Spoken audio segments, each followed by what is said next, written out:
আসসালামু আলাইকুম রহমতুল্লাহ। আজকে আমরা প্রবলেম নাম্বার 5 সলিউশন করব। ইন্ডেক্স নাম্বার প্রবলেম নাম্বার 5, আজকে ক্লাস নাম্বার 6। ভিডিওটা একটু লম্বা হতে পারে, এজন্য আমি শর্টকাটে শুরু করে দিচ্ছি। ক্লাস নাম্বার 6 আর প্রবলেম নাম্বার 5 আমরা কি করব, প্রথমে অঙ্কের মধ্যে বলছে the following data related of দিয়া লিমিটেড। এখানে তথ্যগুলো দিচ্ছে, এগুলো পড়বো না কারণ এগুলো অঙ্ক করার সময় পড়বো। এখানে prepare a cost sheet for the year, cost sheet বের করবো। আবার compute total cost of plan and find out the price of a tender for another plan to be submitted. It is estimated that the cost of raw material require. এখানে দিছে অনেক কিছু, তাহলে tender price বের করতে হবে আমাদের। কি বের করতে হবে? টেন্ডার প্রাইস 2 নম্বরে। আর 1 নম্বরে কি করব? কস্ট শিট বের করব। তো কস্ট শিট বের করার জন্য আপনারা হেডলাইনটা আশা করা যায় সবাই পারবেন। আমি মাঝখানের অঙ্কটা করে দিচ্ছি। হেডলাইন দিয়ে দিবেন দিয়া limited statement of cost sheet, আর এটা require 1 for the year ended 2014। তাহলে রিকোয়ার 1, এখানে ডিটেলস আর এখানে টাকা, ডিটেলস আর টাকা। তো শুরু করব ওপেনিং র ম্যাটেরিয়ালস দিয়ে, আর এর সাথে যোগ করব পারচেস, তার সাথে ক্যারিজিন ফ্রাইডিন যদি থাকে তাহলে লিখব। তাহলে অঙ্কের মধ্যে দেখি, opening raw materials, inventory of raw materials. এটা যেহেতু প্রথম 1 জানুয়ারি, তার মানে এটা ওপেনিং, তাহলে 33,280 টাকা। 33,280 টাকা হচ্ছে ওপেনিং র মেটেরিয়ালস। এরপর পারচেস অফ র মেটেরিয়াল, এখানে কত আছে? 7,59,200, 7,59,200 টাকা। তারপর এখানে কি আর কোনো কিছু আছে? ক্যারিজিন ফ্রাইজিন ডিসকাউন্ট ড্যামেজ, না এরকম কিছুই নেই। তাহলে ending raw materials, ending raw materials, ইন্ডিংটা পাবো ইনভেন্টরি অফ র ম্যাটেরিয়ালস। এটা যেহেতু ডিসেম্বর মাসে আছে, 31শে ডিসেম্বর, তার মানে এটাই ইন্ডিং। তাহলে 35,360, 35,360। যেহেতু এটা মাইনাস ফিগারে মাইনাস করছি, এই জন্য এটাকে মাইনাস লিখে দিছি। এখন সবগুলাই যোগ করলে আসবে 7,57,120। এইটাকে 1 নম্বরে বলে কি? Raw materials used, raw materials used. এরপর এর সাথে কি যোগ হয়? Productive wage, direct wage, wage, labour cost. তো এখানে আমাদের প্রোডাক্টিভ ওয়েজ আছে 5,16,880। আর কিছু আছে? আর কিছু নাই। তাহলে এখানে প্রোডাক্টিভ ওয়েজ আমরা শুধু লিখব, যেহেতু একটাই অপশন আছে আমাদের। Productive wage 5,16,880। তাহলে প্রোডাক্টিভ ওয়েজ 5,16,880 প্রোডাক্টিভ ওয়েজ। তো যোগ করে দিব, যেহেতু আর কিছু নাই। তাহলে আসবে কত? 12,74,000। তো এটাকে 2 নম্বরে কি বলে? Prime cost, prime cost. এরপর এর সাথে যোগ হবে ফ্যাক্টরি ওভারহেড। এটা কি প্রশ্নের মধ্যে দেওয়া আছে আমাদের? ফ্যাক্টরি ওভারহেড দেওয়া নাই, তবে এখানে একটা জিনিস লক্ষ্য করছি যে ফ্যাক্টরি ওভারহেডের ভিতরে যে জিনিসগুলো থাকে সেইগুলো দেওয়া আছে। যেমন এখানে কোথায় যেন দেখলাম ওয়ার্ক ম্যানেজার স্যালারি। তাহলে এখানে যোগ করব কি? ওয়ার্কস ম্যানেজার স্যালারি কত হাজার? 50,000 টাকা। একটা শূন্য বেশি হয়ে গেছে, 50,000। তারপরে আরও দেখলাম কি কি? ইনডাইরেক্ট ওয়েজ দেখলাম কোথায় যেন, এই যে এইখানেই ইনডাইরেক্ট ওয়েজ 30,000। তাহলে 30,000 টাকা কি ইনডাইরেক্ট ওয়েজ। আরও আছে, ফুয়েলটা আসবে না। আচ্ছা, ডিপ্রিসিয়েশন অফ প্ল্যান, তাহলে ডিপ্রিসিয়েশনটা আসবে, ডিপ্রিসিয়েশন আসবে কত? Depreciation of plan 15,000। তারপরে ইনডাইরেক্ট র মেটেরিয়ালস, তাহলে ইনডাইরেক্ট র মেটেরিয়ালস আসবে কত?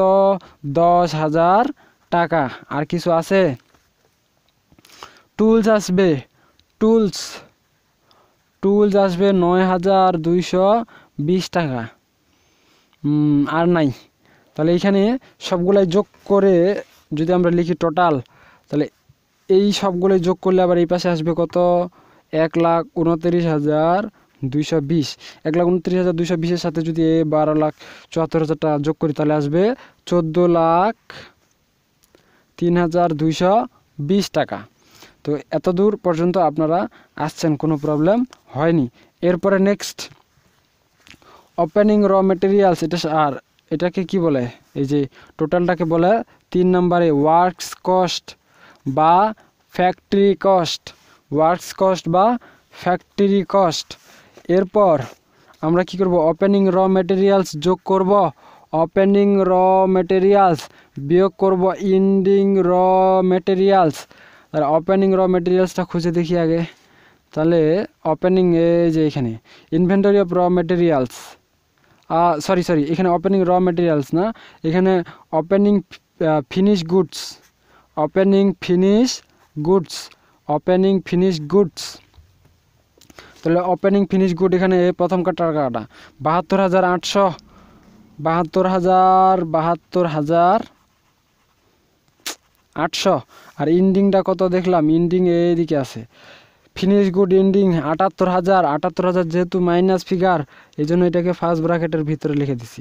এখন ক্যালকুলেশন করলে আসবে 1,39,000 না 13,98,220। এখানে মনে হয় কোথাও একটু মিস্টেক হয়ে গেছে। আচ্ছা, এইখানে শূন্যটা আসবে না, 13,61,000 অযুত লক্ষ, 13,98,220 টাকা। তো এরপরে কি হবে, এরপরে আমরা ওপেনিং ওয়ার্কিং প্রসেস যোগ করব, এন্ডিং ওয়ার্কিং প্রসেস বিয়োগ করব। তাহলে অঙ্কের মধ্যে দেখি ওপেনিং ওয়ার্কিং প্রসেস, সো এখানে ওপেনিং ওয়ার্কিং প্রসেস দেখা যাচ্ছে না, তার মানে এই অপশনটা গ্যাপ পড়ে যাবে। আর এটা যে যোগ করলাম ওপেনিং ওয়ার্কিং প্রসেস না থাকার কারণে কস্ট অফ গুডস সোল্ড, সরাসরি কস্ট অফ গুডস সোল্ড, এখানে প্রোডাকশন হওয়ার কথা, প্রোডাকশনের সাথে ওপেনিং ওয়ার্কিং প্রসেসটা যোগ করে এন্ডিং ওয়ার্কিং প্রসেসটা বিয়োগ করে কস্ট অফ গুডস সোল্ড আসে।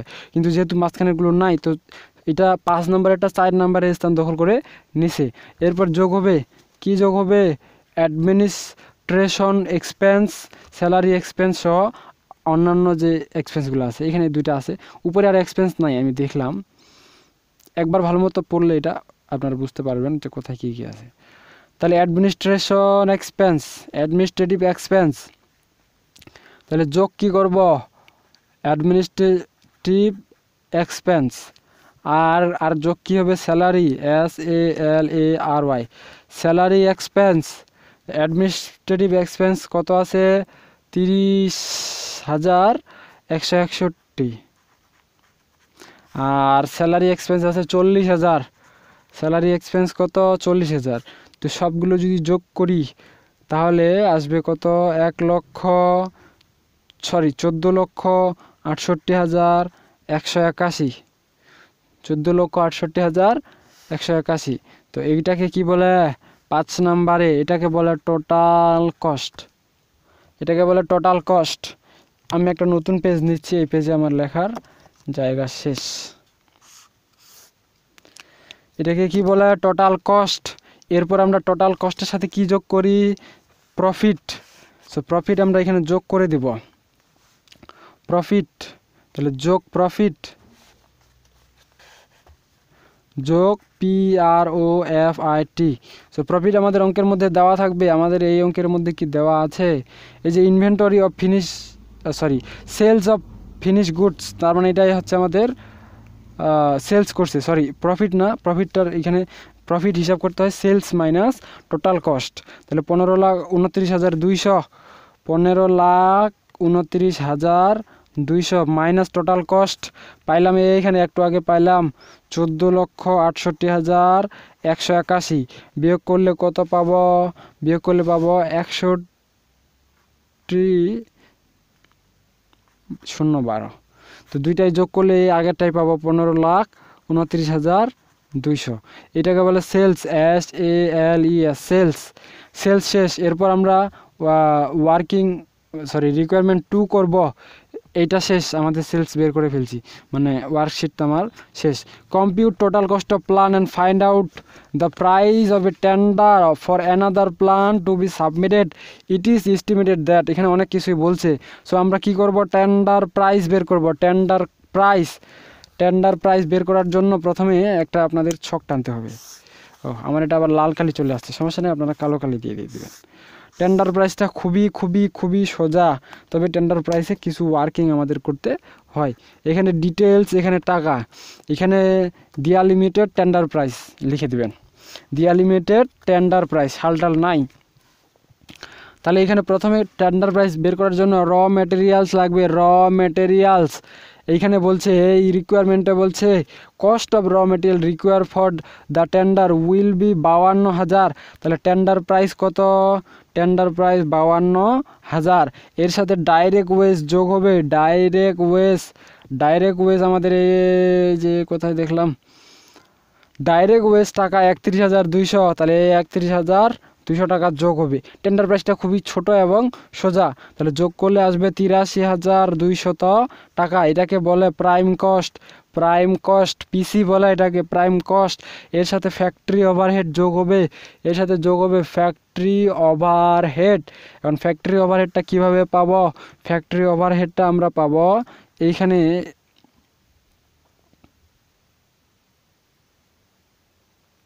কোথায় যেন দেখলাম, ডাইরেক্ট ওয়েজ টাকা কত? 31,200। এই ফ্যাক্টরি ওভারহেডটা আমরা একটু ক্যালকুলেশন করে বের করব। তো ক্যালকুলেশন করার জন্য আমার একটা আলাদা পৃষ্ঠা নিতে হবে, এটাকে ওয়ার্কিং বলে। ওয়ার্কিং করে আমরা ফ্যাক্টরি ওভারহেডটা বের করব। কীভাবে বের করব? ওয়ার্কিং করে। আমি একটা নতুন পেজ নিচ্ছি ওয়ার্কিং করার জন্য, আপনারাও একটু স্কিপ করে তারপরে জায়গা থাকলে লিখবেন। তাহলে ওয়ার্কিং নাম্বার 1, এখানে আমরা বের করব factory overhead, percentage of factory overhead, percentage of factory overhead বের করব। সমান আমরা লিখতে পারি কি? Percentage of factory overhead. এখন এই আগে যে অঙ্কটা করছিলাম আমাদের প্রাইম কস্ট বের হয়ে গেছিল, প্রাইম কস্ট। এই প্রাইম কস্টের টাকাটা আমরা এখানে লিখে দেব, মানে এর আগে যে অঙ্কটা করছিলাম সেইখানকার প্রাইম কস্ট বা প্রোডাকশন কস্ট। আর নিচে হবে আমাদের পরবর্তী অবস্থায় যে হিসাবটা করছিলাম, এখানে ইয়াটা, ওই যে আমি ভুলে গেছি, এই যে ওয়েজ কিসের জন্য একটা ছিল, এই যে প্রোডাক্টিভ ওয়েজ, এই প্রোডাক্টিভ ওয়েজটা আমরা দিব, কারণ এখানে ওয়েজের হিসাব হচ্ছে আমাদের ডাইরেক্ট ওয়েজ, প্রোডাক্টিভ ওয়েজটা এখানে দিব। তাহলে প্রোডাক্টিভ ওয়েজ ইন্টু কত? 100। তো এখন উপরে প্রাইম কস্ট, আমরা প্রথমে যখন করছিলাম প্রাইম কস্ট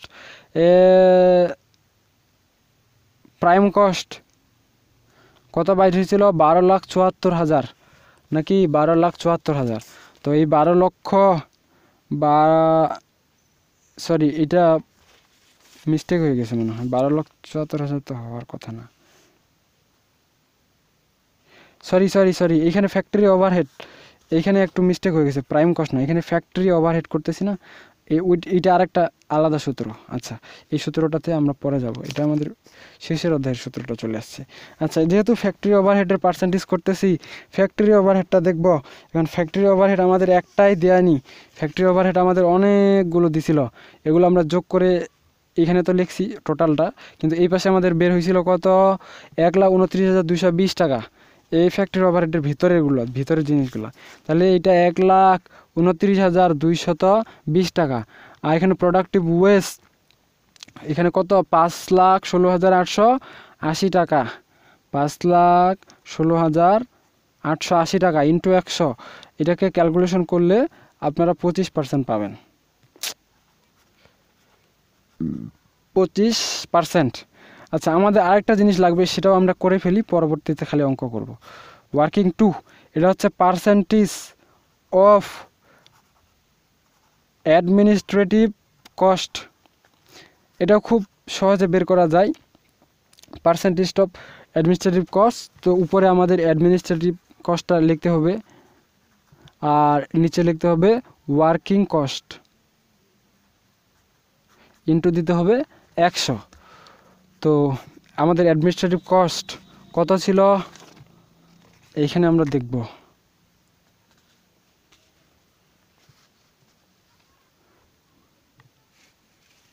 আচ্ছা, অ্যাডমিনিস্ট্রেটিভ এক্সপেন্স আর স্যালারি এক্সপেন্স দুইটাই কিন্তু অ্যাডমিনিস্ট্রেটিভ এক্সপেন্স, মানে অপারেটিং এক্সপেন্সের মধ্যে পড়ে।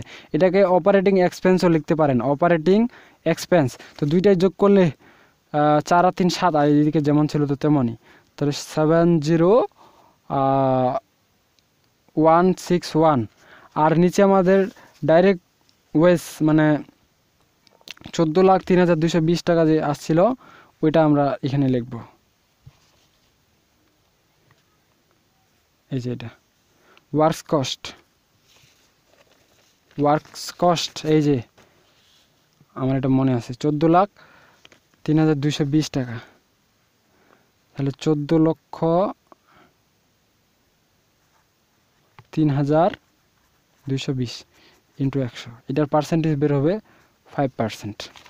আপনারা পার্সেন্টেজটা করে নিন, আশা করা যায় পারবেন, যোগ বিয়োগ গুণ করে দেবেন শেষ। আচ্ছা এটা কেন বের করলাম? এটা বের করলাম এই যে অঙ্কটা করার জন্য। একটা পাইছি 25% আর একটা পাইছি 5%। তো ফ্যাক্টরি ওভারহেড আমরা এর ডাইরেক্ট ওয়েজের কত পাইছি এখানে 31,200 টাকা ইন্টু আমরা ওই পাশে পার্সেন্টেজ কত পাইলাম, পার্সেন্টেজ পাইলাম 25%। তো 31,200 টাকার 25% হচ্ছে আমাদের 7,800 টাকা। 7,800 টাকা কী করবো, যোগ করে দেবো। তাহলে এটা আমরা পাবো ওয়ার্কস কস্ট, যোগ করে দেই, তাহলে 91,000 টাকা পুরোপুরি আসতেছে। এর সাথে আমরা কি করব, অ্যাডমিনিস্ট্রেটিভ এক্সপেন্সটা যোগ করে দেব। যোগ কি, অ্যাডমিনিস্ট্রেটিভ এক্সপেন্স। অ্যাডমিনিস্ট্রেটিভ এক্সপেন্স আমরা কিভাবে যোগ করব, অ্যাডমিনিস্ট্রেটিভ এক্সপেন্স আমরা কিভাবে যোগ করব? আমাদের অঙ্কের মধ্যে অ্যাডমিনিস্ট্রেটিভ এক্সপেন্সের তো কোনো হিসাবে নাই, কারণ আমরা এখানে অ্যাডমিনিস্ট্রেটিভ এক্সপেন্সের কোনো হিসাব পাচ্ছি না। তো তখন এই যে আমাদের এই টাকাটা ছিল, এটাকে অ্যাডমিনিস্ট্রেটিভ এক্সপেন্স হিসেবে ধরবো। তাহলে এখানে 91,000 নাকি ইন্টু কয় পার্সেন্ট পাইছিলাম, 5%। 91,000-এর 5% কত, 4,550 টাকা। যোগ করে দিব, যোগ করে এখানে আসবে টোটাল কস্ট। যোগ করলে কত আসবে, 95,550 টাকা। আচ্ছা, তো এরপর আমরা কি করি, প্রফিট যোগ করি, PROFIT, প্রফিট যোগ করি। তো প্রফিটটা আমরা এমনিতে তো হিসাব করতে পারবো না, কারণ কত যে সেল হয়েছে অঙ্কের মধ্যে কি বলছে, অঙ্কের মধ্যে বলে নাই যে কত সেল করতে হবে বা সেল কত হয়েছে, বলে দিছে the tender will be made at profit 20% profit করবে। সো 20% যদি প্রফিট করে, 20% প্রফিট কিসের উপর করবে, 20% প্রফিট করবে টোটাল কস্টের উপর। তাহলে টোটাল কস্ট আমাদের কত, এটা টোটাল কস্টটা এ সাইডে লিখতে হয়, এটা প্রত্যেকবার সেম নিয়ম। টোটাল কস্টের সামনে 20% হলে 20 দিয়ে গুণ দিতে হয়, আর 100 থেকে 20 বিয়োগ করতে হয়। এটাকে ক্যালকুলেশন করলে আসবে 23,887। এ দুইটা যদি যোগ করি তাহলে টেন্ডার প্রাইস বের হয়ে যাবে, TENDER, tender, PRICE, tender price. যোগ করলে কত আসবে, 1,19,437। তো আশা করি আপনারা বুঝতে পারছেন। তো বুঝতে যদি না পারেন আমি আরেকবার বলে দিচ্ছি প্রথম থেকে, বুঝতে না পারলে প্রথম থেকে বলে দিচ্ছি। এটা একদম ইজি, আপনাদের আমি যে বললাম যদি মুখস্থ থাকে এই অঙ্কটা তাহলে আপনাদের জন্য ইজি হয়ে যাবে। এগুলো মুখস্থ করতে হবে, এর কোনো বিকল্প নাই।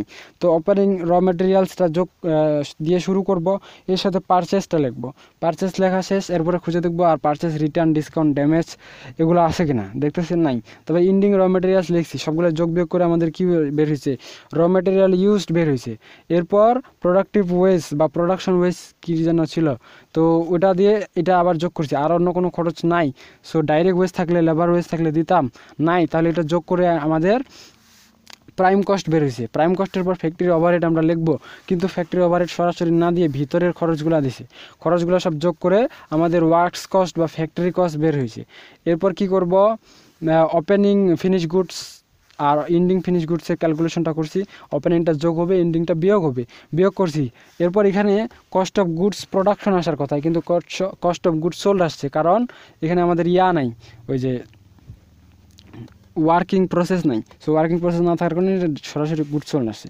এরপর অ্যাডমিনিস্ট্রেটিভ এক্সপেন্স দুইটাই আমরা সেপারেটলি লিখছি, একসাথেও লেখা যায়, স্যালারি অ্যান্ড অ্যাডমিনিস্ট্রেশন এক্সপেন্স একসাথে লেখা যায়, আলাদা আলাদা করে লেখা যায়। আমরা লিখছি, যোগ করছি, যোগ বিয়োগ করে আমাদের টোটাল কস্ট বেড়েছে। এরপর টোটাল কস্টের পর আমরা প্রফিট যোগ করছি, সেলস থেকে টোটাল কস্টটা বাদ দিয়ে যে টাকাটা বাইর হয়েছে এটা হচ্ছে আমাদের প্রফিট। এরপর প্রফিটের সাথে টোটাল কস্টের যোগ করে আবার সেলস বের করছি, প্রথমটা শেষ। তারপর টেন্ডার, এটা তো ইজি, একটু আগে বুঝালেন। তো আজকে পর্যন্ত সকলেই সুস্থ থাকুন, ভালো থাকুন আর আমাদের সাথেই থাকুন। দেখা হবে নেক্সট পর্বে, ততক্ষণ পর্যন্ত খোদা হাফিজ।